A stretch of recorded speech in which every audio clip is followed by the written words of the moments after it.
Today is an important day for Arkansas deer hunters. Wake Up Central Skot Covert has that and last-minute boating safety tips in today's Outdoor Report.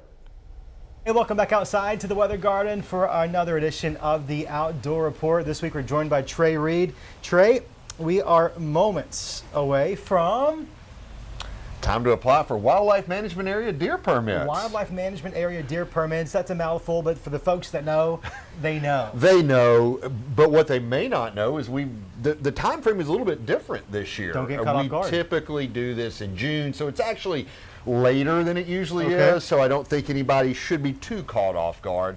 And actually, technically, you'll get an extra day because July has one more day than June. But no, we've gone to a new permitting and licensing system. I say new, sure. A different system. It's similar, but it's going to be a little bit different. You know, behind the scenes, the information technology infrastructure is changing a little bit. The way that happens, and so we moved the process to July in order to get that system up and running. Hopefully have fewer hiccups with it. It seems like our permitting system admittedly has some hiccups sometimes, but the main thing to take out of this is that it's July 1st through 31st, 8 a.m. today, July 1st, until 11:59 p.m. on July 31st. agfc.com.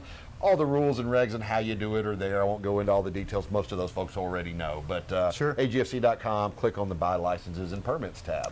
Trey, it is hot. It's been hot. A lot of folks take into the water to beat the heat. It's a rite of passage for Arkansans, but we have had so many sad stories coming off of some of Arkansas's waterways. Yeah. I want to know a bit more about how we can stay safe. You know, Scott, it's a great thing to talk about this weekend. This is the peak of boating season in Arkansas, and if you look at a graph of boating accidents in Arkansas, they really start to uptick for Memorial Day weekend, and they peak around the 4th of July every year. There will be more boats on the water, and it's a long weekend, right? Yeah. So the 4th is on Tuesday, and a lot of people are going to take that 4-day weekend. You'll have fireworks celebrations probably today, tomorrow, Monday, Tuesday, depending on where you are. And so a lot of folks are going to be out there on the lake. The number one thing you can do is wear a life jacket. We've already had 24 boating accidents this year, and unfortunately, sadly, 8 fatalities. One is recently this year alone. We had one a week ago, Scott, on Lake Dardanelle, and the boat operator was wearing a kill switch, which turns your motor off if you're ejected from the boat, but didn't have on a life jacket, and indications are the victim could not swim. And a life jacket is the most important piece of safety equipment.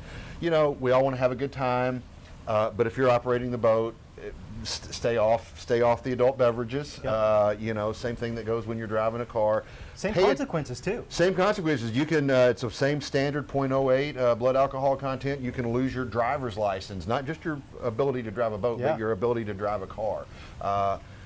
Pay attention. That's one of the biggest things. People, hit an obstruction that they don't see or aren't aware. You've got to be aware of the other boats around you, behind you. There's going to be a lot of them this weekend. There will be a lot of them. A lot of boat traffic. Now, it's not just a good safety recommendation.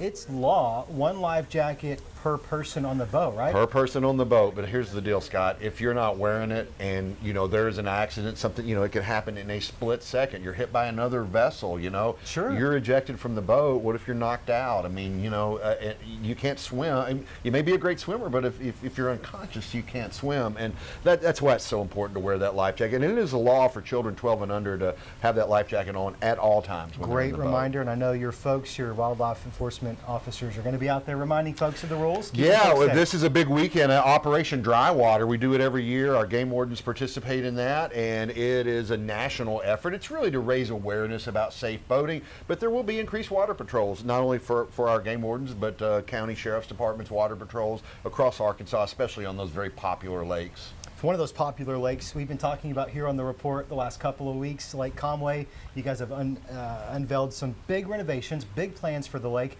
Last week we got a question from a viewer that I want to ask you about, kind of a new thing, part of the outdoor report. The viewer asked, Trey, are we going to remove any of those stumps?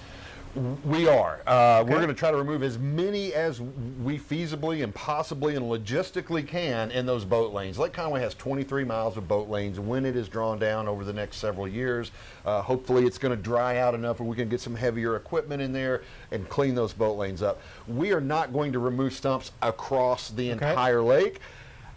They're not great fish habitat, but they are a Fish type habitat. of structure that's in the lake that that fish can relate to, and it would be logistically, feasibly, economically almost impossible Sure. to go out there All and of take them. all those stumps out. Yeah. Makes sense. All right, if you got questions for Trey, whether it's about fishing or hunting, the great outdoors in Arkansas, text the number on your screen, 501-376-1111.